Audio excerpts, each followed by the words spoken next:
Hello dear students, आज हम fourth unit plant physiology start करेंगे। इसमें हम ट्रांसपोर्ट इन प्लांट्स और mineral nutrition, photosynthesis in higher plants, respiration plants and plants growth, ये सारा हम चीज़ें डिस्कस करेंगे। तो first of all understand the term plant physiology. Plants को आपको पता ही है प्लांट्स किसे कहते हैं, ठीक है। एंड फिजियोलॉजी मीन्स क्या होता है कि उनका जो ऑर्गेनाइजेशन है, यानी कैसा ऑर्गेनाइजेशन, सेलुलर एंड जो molecular level of organisation, that is called the plant physiology कहते हैं। बायोकेमिस्ट्री सी में आता है। तो सेलुलर लेवल पे, मॉलिक्यूलर लेवल में जो प्लांट्स का ऑर्गेनाइजेशन है वो उसे हम फिजियोलॉजी कहते हैं एंड बायोकेमिस्ट्री कहते हैं, ठीक है। तो फर्स्ट इसमें जो चैप्टर है वो ट्रांसपोर्ट इन प्लांट। तो सबसे पहले transport in plant. Transport means क्या होता है? ट्रांसपोर्ट इन प्लांट्स का मतलब होता है मूवमेंट ऑफ वाटर, क्योंकि इनसाइड द प्लांट है ना, क्या क्या मूव करेगा। तो movement of water, gases and nutrients जो मूवमेंट्स हो रहा है वो सब क्या है?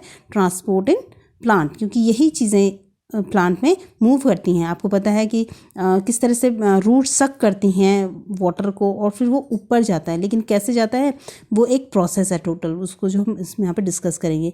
गैस का ट्रांसपोर्टेशन होता है क्योंकि फोटोसिंथेसिस प्रोसेस हो रही है ना, तो गैस का ट्रांसपोर्टेशन होता है। कार्बन डाइऑक्साइड लिया जा रहा है, ऑक्सीजन बाहर निकाला जा रहा है, फिर जब वो रेस्पिरेशन कर रहे हैं तो वो ऑक्सीजन लेते हैं और फिर कार्बन डाइऑक्साइड छोड़ते हैं। न्यूट्रिशन भी उनको चाहिए, क्योंकि बिना न्यूट्रिशन के तो प्लांट ग्रोथ भी नहीं करेंगे, तो वो रूट्स के थ्रू सक करते हैं मिनरल्स एंड न्यूट्रिएंट्स को। तो ये सारी क्या है? Transportation in plant. तो सेल इन इसमें कई तरह की प्रोसेस होती हैं, हम यहाँ पे डिस्कस करेंगे। डिफ्यूजन हो गया, ओस्मोसिस हो गया, तो हम यहाँ पे डिस्कस करेंगे। तो सबसे पहला हमारा ये चैप्टर है तो यही स्टार्ट होता है कि ट्रांसपोर्टेशन इन प्लांट। तो इस ट्रांसपोर्टेशन इन प्लांट में हम क्या क्या पढ़ेंगे? मीन्स ऑफ ट्रांसपोर्ट, यानी कौन कौन से मीन्स होते हैं जो ट्रांसपोर्ट में इन्वॉल्व होते हैं। प्लांट वाटर रिलेशंस क्या होता है? Long distance transport of plant, क्योंकि शॉर्ट डिस्टेंस में तो हम नॉर्मली जैसे हमारे घरों में पानी आता है तो क्या है, क्योंकि अगर एक छोटी बिल्डिंग है ना, 1 स्टोरी बिल्डिंग है या 2 स्टोरी, तो वहाँ पानी इजीली अपलिफ्ट हो जाता है, ऊपर चला आता है। लेकिन अगर बड़ी बिल्डिंग है ना, बाहर आपने देखा हो प्लेन्स में, तो वहाँ पे क्या है? मोटर लगानी पड़ती है, सक करना पड़ता है पानी। तो long distance transport, water transport कैसे होता है? ट्रांसपीरेशन किसे कहते हैं?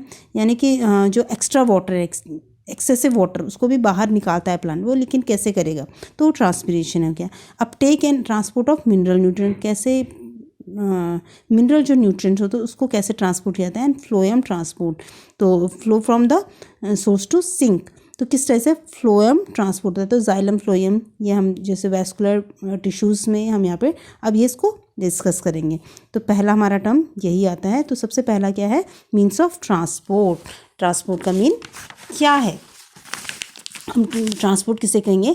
तो जैसे आपको पता है कि in Indian mythology water is recognised as a one of the 5 basic element. जैसे अगर हम अपनी इंडियन मैथोलॉजी में बात करें तो जो वाटर है वो एक सबसे इम्पॉर्टेंट एलिमेंट होता है।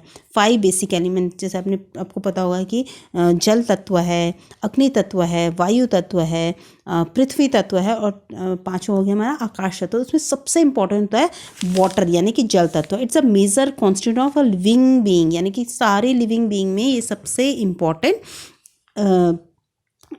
सबसे ज़्यादा इम्पॉर्टेंट एलिमेंट हो गया। 95% ऑफ देयर टोटल वेट, यानी ज़्यादा देखा जाता है कि कंपेयर किया जाए तो काफ़ी जो क्रीचर्स होते हैं इनमें 95%, अगर हम एवरेज लगाएं तो 95% ऑफ टोटल वेट क्या होता है?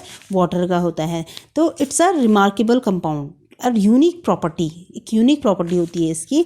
And like a heart specific heat और हाई हीट ऑफ वेपोराइजेशन, और फ्रीजिंग भी होता है। हमें पता है कि क्या होता है? फ्रीज भी हो जाता है, इवेपोरेट हो जाता है, वेपोराइजेशन भी इसमें होता है। और कई तरह के इसमें एक सॉल्वेंट अच्छा होता है। सॉल्वेंट हमें पता ही है कि एक अच्छा सॉल्वेंट होता है molecular configuration and hydrogen bonding, जो केमिस्ट्री में पढ़ा होगा कि ये वाटर में इसकी खासियत होती है। तो ये ट्रांसपोर्टेशन का काम अच्छा करता है। तो important of water in a plant, तो हम क्या प्लांट बॉडी में क्यों ज़रूरी होता है ये सारी चीज़ें, क्यों ट्रांसपोर्टेशन ज़रूरी होता है, तो वो हम डिस्कस करते हैं। कंपोनेंट ऑफ प्रोटोप्लाज्म, यानी कि water is an essential to, अगर पानी नहीं होगा या पानी ज़रूरी है, कंपोनेंट ऑफ प्रोटोप्लाज्म, तो जो भी प्रोटोप्लाज्म है वहाँ अगर पानी नहीं होगा तो जो भी प्लांट्स में इनसाइड जो भी ऑर्गेनाइजेशन है, जैसे कि कई तरह के स्ट्रक्चर्स होते हैं, गोल्जी एपरेटस होता है, माइटोकॉन्ड्रिया होता है, न्यूक्लियस होती है, इनके लिए कुछ ना कुछ एक एसेंशियल प्रोटोप्लाज्म चाहिए होता है जो वाटर ही इनको प्रोवाइड करवाता है। It is an unusual and excellent solvent, ये सभी को पता है कि सबसे अच्छा एक्सीलेंट सॉल्वेंट होता है वाटर, चाहे वो गैस को पास करना हो या मिनरल या अदर सॉल्यूट्स जो भी होते हैं उनको डिज़ोल्व करने के लिए एक अच्छा सॉल्वेंट जो होता है ये वाटर होता है। तो प्लांट फिजियोलॉजी में, प्लांट में ये जो ट्रांसपोर्टेशन ऑफ प्लांट में वाटर है ये सबसे एसेंशियल है। द प्रोसेस लाइक डिफ्यूजन, जैसे हमें पता है कि डिफ्यूजन की प्रोसेस है, ऑस्मोसिस की प्रोसेस है, उसमें भी पानी ही चाहिए होता है। जैसे हमें पता है कि हम किसी भी रात को अगर हमें कोई मोटी दाल बनानी है, ठीक है, राजमा बनानी है, तो हम उसको रात भर पानी में भिगा देते हैं, तो क्या होता है सुबह तक क्या होता है, वो जो हार्ड शेल होता है वो क्या फूल जाता है, ठीक है। या हमने रेजिन्स देखे हैं, हमने किशमिश वगैरह हम जैसे भिगाते हैं तो वो सुबह तक फूल जाते हैं, तो ये क्या है, ऑस्मोसिस प्रोसेस कौन करता है, ये सब करता है वाटर, ये इसकी खास प्रॉपर्टी है।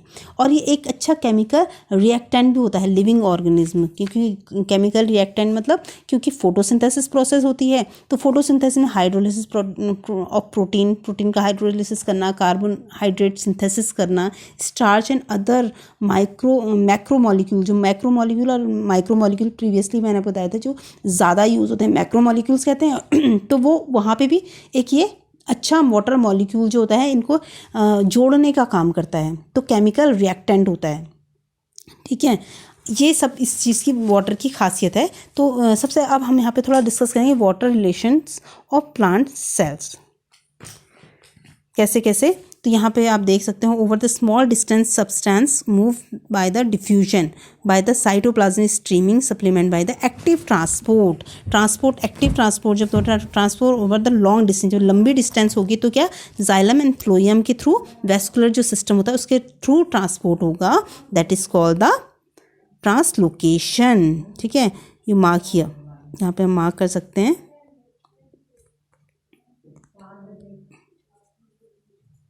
ये अब मार्क कर लो अपनी बुक में भी, transport over the long distance proceeds through the vascular system, यानी कि जाइलम फ्लोएम, वेस्कुलर सिस्टम यानी वेस्कुलर टिश्यूज हम कहते हैं, इसमें जाइलम फ्लोएम होता है and it's called the translocation, ठीक है। तो ये लॉन्ग डिस्टेंस के लिए ज़रूरी होता है। जो शॉर्ट प्लांट्स होते हैं वहाँ पे तो इजीली प्लांट जो वाटर है वो सक हो जाता है, बट अगर लॉन्ग डिस्टेंस है तो वो जाइलम फ्लोएम एसेंशियल होता है, ठीक है। तो ये मार्क कर लीजिए आप। तो सबसे पहला आता है डिफ्यूजन,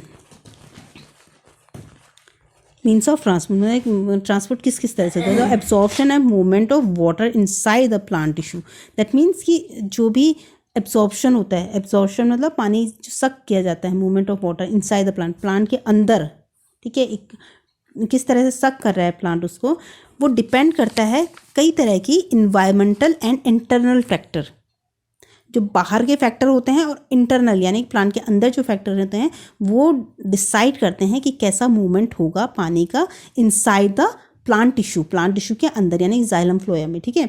तो major physiochemical phenomena of water movement in plants, तो वो जो हम मेजर अब डिस्कस करने वाले हैं वो सबसे पहला वाला आता है डिफ्यूजन, ठीक है। You will mark here movement by diffusion is passive, यानी डिफ्यूजन वैसे जो ये टर्म यूज़ हुआ था 1928 में, आप इसे मार्क कर सकते हैं, 1928 में ये डिफ्यूजन टर्म यूज़ हुआ था।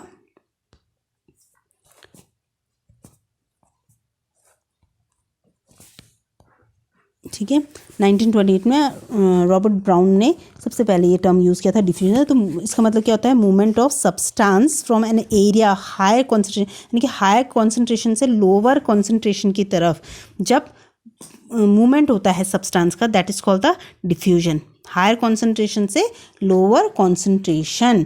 तो जैसे ये मैंने आपको अभी स्टार्टिंग में अभी बताया था कि जैसे हम कोई चीज़ रात भर सक करने के लिए छोड़ देते हैं रेजिन्स वगैरह, तो ये क्या करती हैं, सुबह तक फूल जाती हैं। तो हायर कॉन्सेंट्रेशन से लोअर कॉन्सेंट्रेशन की ओर जब फ्लो होता है, that is called the diffusion. ठीक है, तो ये सबसे इम्पोर्टेंट है। अब आता है कि कुछ फैक्टर भी वो करते हैं कि जिससे डिफ्यूजन होता है। तो difference in concentration between two region, जैसे कॉन्सेंट्रेशन कैसा है, किस टाइप का है, उससे भी फैक्ट करता है, फैक्टर ये है इसमें। दूसरा है the distance between two region से, दो रीजन के बीच में कितना डिस्टेंस है। Area over which diffusion occur in increased. तो ये सारे फैक्टर हैं जिससे कि क्या होता है, बेसिकली आपको ये पता होना चाहिए डिफ्यूजन किसे कहते हैं। तो diffusion is slow process and is not dependent on living system. Living system में डिफ्यूजन नहीं होता है, जबकि डिफ्यूजन है ऑब्वियस है ना, gas and liquid, but diffusion is in solid is more likely rather than a solid. Diffusion is very important in plant. Plant में diffusion बहुत ज़रूरी तो है। अगर प्लांट्स में डिफ्यूजन नहीं होगा तो प्लांट ने फिर ये जो transportation of minerals and waters है, ये वाली प्रोसेस नहीं होगी। जैसे हमने मीन्स ऑफ ट्रांसपोर्ट, तो पहला हो गया डिफ्यूजन। ठीक है, तो ये इतना हम इसके बाद हम आगे डिस्कस करेंगे। तो फिलहाल